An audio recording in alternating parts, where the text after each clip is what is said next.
Hello നമസ്കാരം. ഇന്ന് കണ്ട ഒരു വാർത്തയായിരുന്നു ക്രിസ്ത്യൻ സമൂഹത്തിലെ സന്യാസിനികൾക്ക് പെൻഷൻ അനുവദിച്ചു എന്നുള്ളത്. വളരെ സന്തോഷം നൽകുന്ന ഒരു വാർത്തയായിരുന്നു. എന്നാൽ ഈ സന്യാസിനികളിൽ ഭൂരിഭാഗം പേരും തങ്ങളുടെ ജീവിതത്തിന്റെ ഭൂരിഭാഗവും അവരുടെ വിദ്യാലയങ്ങളിലോ അതോ മറ്റ് സ്ഥാപനങ്ങളിലോ ജോലി ചെയ്യുന്നു.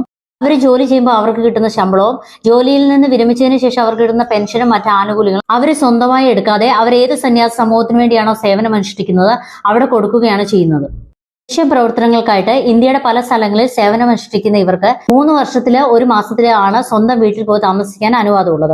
അവധിക്കായിട്ട് ദീർഘദൂര യാത്ര ചെയ്ത് പോവേണ്ട ഈ സിസ്റ്റേഴ്സിന് അവർ ഏത് പ്രായത്തിലുള്ളവരാണെങ്കിലും 80-90 വയസ്സുള്ളവരാണെങ്കിലും ദിവസം എടുത്ത് യാത്ര ചെയ്യണമെങ്കിലും അവരെ ട്രെയിനിലാണ് അയക്കുന്നത്.